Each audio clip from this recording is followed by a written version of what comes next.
Friday has arrived without me. It's definitely winter. To break the ice on the horse's water yesterday.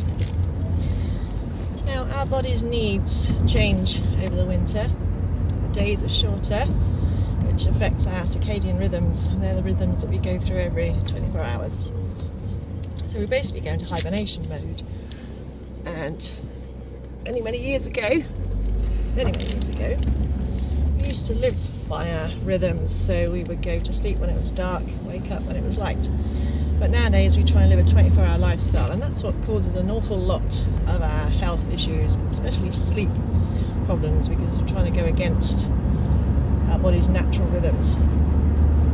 So some of the best ways to stay healthy, happy throughout the winter is to eat food that's in season.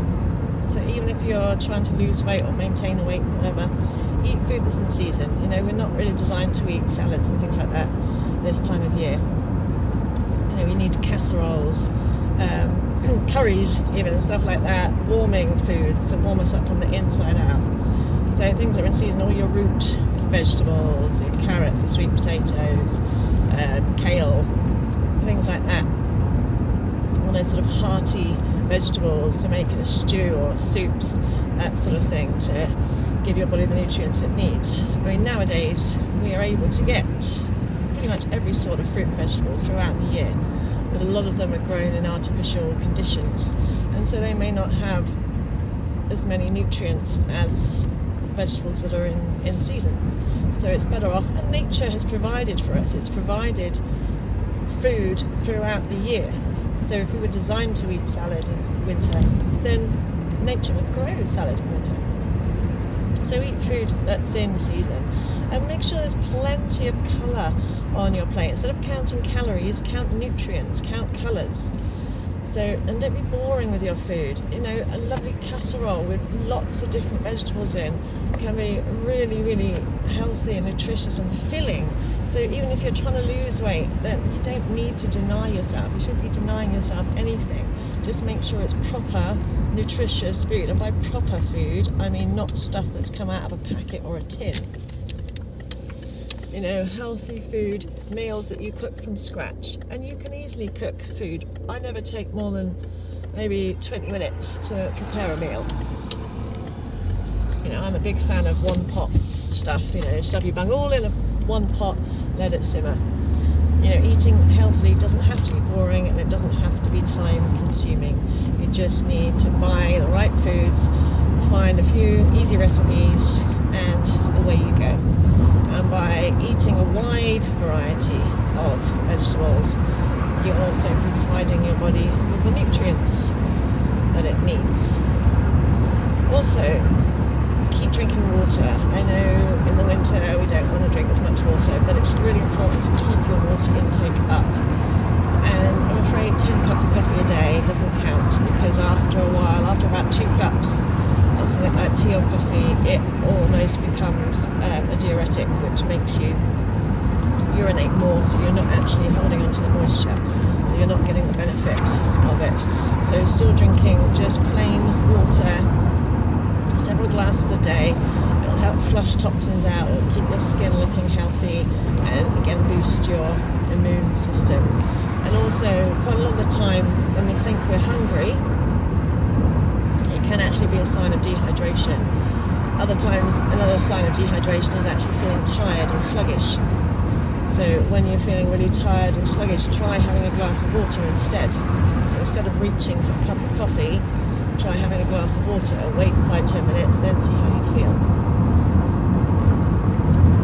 We need to still keep up with the exercise. Now that doesn't have to mean going to the gym.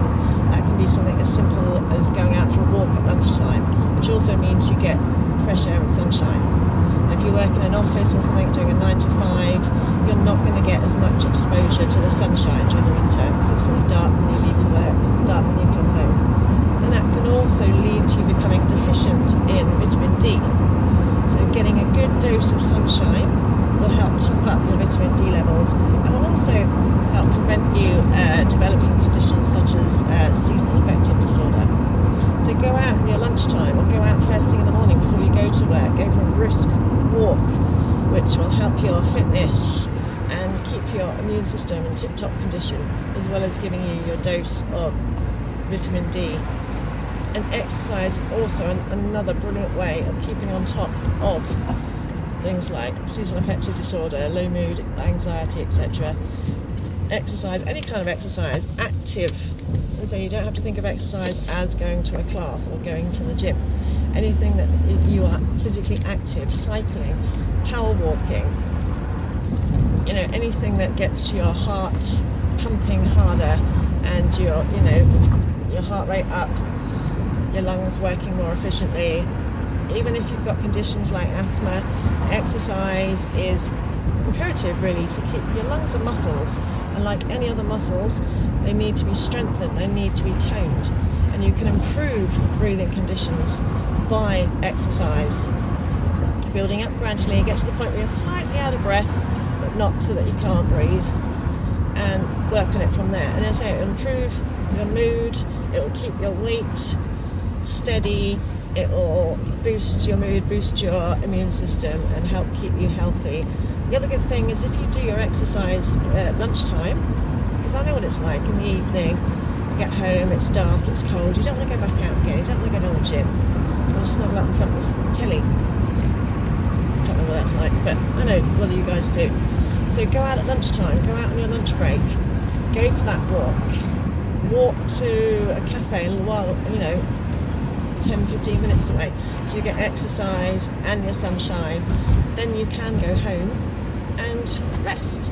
And I say the body produces melatonin when it starts to get dark, which is why we feel more tired in the winter, because as soon as it starts to get dark, the body thinks, oh, it's getting dark, it must be time to go to sleep. And yet we're still living our 24-hour lifestyle, and we're still trying to carry on, so we get more tired. So if you get your exercise during the day, then you can go home and rest. And if you feel like going to sleep, going to bed at 8 o'clock, do it. Who cares? Don't think, oh, I can't go to bed, it's only 8 o'clock. If your body's saying, I want to go to sleep now, then do it. Go to bed. Listen to your body. It knows what it's doing. It's been designed to function without you, kind of thing. It knows what it wants. Listen to it. Do it. If you do come down with a cold, first sign of a cold, and I mean first sign, slightly sore throat, first sign of a cold, get some high strength, and I mean the highest strength vitamin C, chewable, swallowable vitamin C tablets. Take 3 times a day, basically overdosing on it, and I guarantee you it will get rid of your cold within days. I very, very rarely get colds. Very first sign of a cold, I'm straight on the vitamin C tablets, and normally I can get rid of it in a day or 2. Skincare, you need to look after your skin more. It's cold, it's windy, so exfoliate, use a stronger moisturiser than you would in the summer, heavier moisturiser, one that really soaks into your skin. Try not to use anything with an alcohol base, so any toner or anything with an alcohol base, because that just strips your skin. So use something natural. Witch hazel is a perfect toner and cleanser. Totally natural, no chemicals. Cleanses and tones your skin without drying it out. And yeah, I think that's about it for now. So it is possible to stay healthy and stay happy. Oh, the other thing, try not to have your heating up too high. I don't have central heating. I very rarely get cold. Every year, around about end of October, beginning of November, there's a sudden epidemic of people coming down with coughs, colds, flus, etc. And it always coincides with people putting their central heating on, because germs love warm. They thrive in areas where it's warm. So as soon as you whack your heating on, you're exposing yourself to a whole heap of germs. There you go. Woohoo! Let's spread around. Which is why if you're in an office or whatever with heating, then it will go around like wildfire. The other benefits to not putting your heating on until it's really, really necessary, and let's face it, we're a bit wussy nowadays. It drops below 60 and we're thinking, oh, it's cold. You know, do you really need to put your heating on, or can you just put another jumper on? The body doesn't like being too hot. For one, you can actually lose weight or not gain weight by not putting the heating on, because then the body burns fat to keep you warm, which is what it's designed to do. That is what fat is there for, to keep you warm and safe.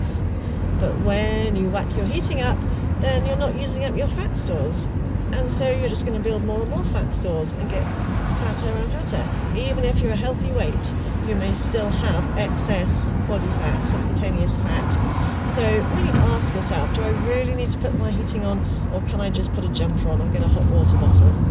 And if it's warm enough that you open your windows in winter, your heating is on way too high. So to save yourself from germs and from huge heating bills, either turn it off until it's really, really cold, or turn it down a bit. And the other thing is, if your house is like a sauna, when you go outside, it's going to feel like a hell of a lot colder. The other things you can do is perhaps take supplements, echinacea, something like that, zinc, garlic. They can also help keep your immune system in tip-top condition. If you do get a cold, sore throat, as well as taking the vitamin C, you can make a hot drink of hot lemon with real lemon, none of your Beecham's crap, because all that has got is paracetamol and lemon flavouring in, and all that does is deals with the symptoms. It doesn't deal with the cause. It won't help deal with the cause. So make a proper drink with lemons, some honey, some ginger. Drink that several times a day. A, that's got plenty of vitamin C in, so another extra dose of vitamin C. B, the honey and ginger will help soothe your throat. I say all the over-the-counter stuff does is soothe the symptoms. It doesn't actually cure the problem. So there you go. Look forward to a tip-top healthy winter.